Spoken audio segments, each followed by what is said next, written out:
सोनाली फोगाट के भतीजे सचिन इस वक्त हमारे साथ मौजूद हैं, उनसे बात करते हैं। सचिन, आपको कब पता चला कि सोनाली की मौत हो गई है? ये 23 तारीख को सुबह पता लगा जी हमें, 8 साढ़े 8 बजे के बीच में। क्या पता चला कि क्या बातें सामने आई? ये जब उसका सुधीर का फ़ोन आया था तो उन्होंने घर वालों को ये बताया कि मैडम का हार्ट फेल हो गया है, उस वजह से उनकी डेथ होगी। तब हमें पता लगा था जी। तब घर वालों से बातचीत हुई तो फ़ोन आए एक दूसरे के साथ, फिर घर वाले बोले भाई ऐसे ऐसे हो गया वहाँ। हाँ जी। आपने भी सुधीर को फ़ोन किया था, तब उसने फ़ोन पर आपसे क्या कहा, क्या बात उसने बताई आपको? पहले तो हमने जैसे फ़ोन मिलाया तो उसने हमारे किसी के फ़ोन भी नहीं उठाई थी। फिर हमारी दिन में 2:39 पे उससे बात हुई थी, तो वो ऐसे बोल रहा था कि मैं भाई क्या आप भी साथ गए थे? बोला हाँ जी। तो कैसे हो गया?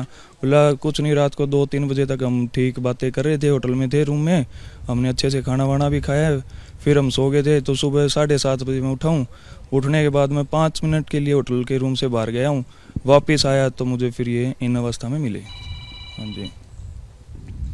आप लोगों को कैसे शक हुआ उसके ऊपर? कैसे आपको लगा कि वही साजिश कर सकता है और कत्ल उसी ने किया होगा? वो तो अब उसकी सीसीटीवी फुटेज भी सामने आ चुकी है, सब कुछ अब तो सामने आ चुका है कि उन्होंने ड्रग्स दिया, उनको नशीला पदार्थ दिया है।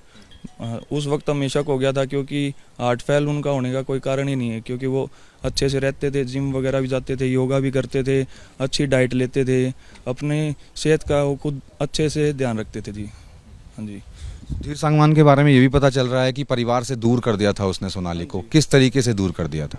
दूर उसकी यही थी जी, ये जो प्रॉपर्टी है ये हड़प लूँगा, परिवार वालों से इसको मिलने नहीं दूंगा, धीरे धीरे ये सब चीज़ मेरे कब्जे में आ जाएगी। हाँ जी, उसका मकसद यही था जी। तो जानकारी मिल रही है कि यहाँ की जो फार्म हाउस की सीसीटीवी फुटेज थी वो भी गायब है, वो क्या कहानी है? वो यहाँ पे एक नया ऑपरेटर रखा था जी, अभी कुछ दिन पहले सुधीर ने ही रखा था, सुधीर का ही वो जानकार था। तो वो ऑपरेटर यहाँ से सीसीटीवी फुटेज, वो डीवीआर वगैरह कैमरा और लेके, लैपटॉप और मोबाइल लेके यहाँ से चला गया जी। फिर उनसे बात भी हुई थी उस ऑपरेटर से, तो वो बता रहा था कि कभी बोलता है मैं रोहतक पहुँच गया, कभी बोलता है मैं मान लिया, कभी कहता है मैं मुंडाला लिया, लेकिन वो अभी तक आया नहीं है जी वापसी। तो कब से कब तक की फुटेज नहीं है इसके अंदर? जो सीसीटीवी यहाँ पर हम देख रहे हैं लगे हुए हैं, तो कब से कब तक की फुटेज नहीं है इसमें? वो तो ये तो 2 महीने की नहीं है जी यहाँ फुटेज, वो तो ले गया डीवीआर निकाल के, तो फुटेज भी सारी उसी में चली गई। कब लेकर के गया? वो 23 को लेके गया जी। 23 तारीख को, मतलब मौत के बाद? मौत के बाद 23 तारीख को लेके गया, दिन में लेके गया जी। तब सुधीर का नाम सामने आया, उस वजह से वो यहाँ से निकाल के ले गया जी।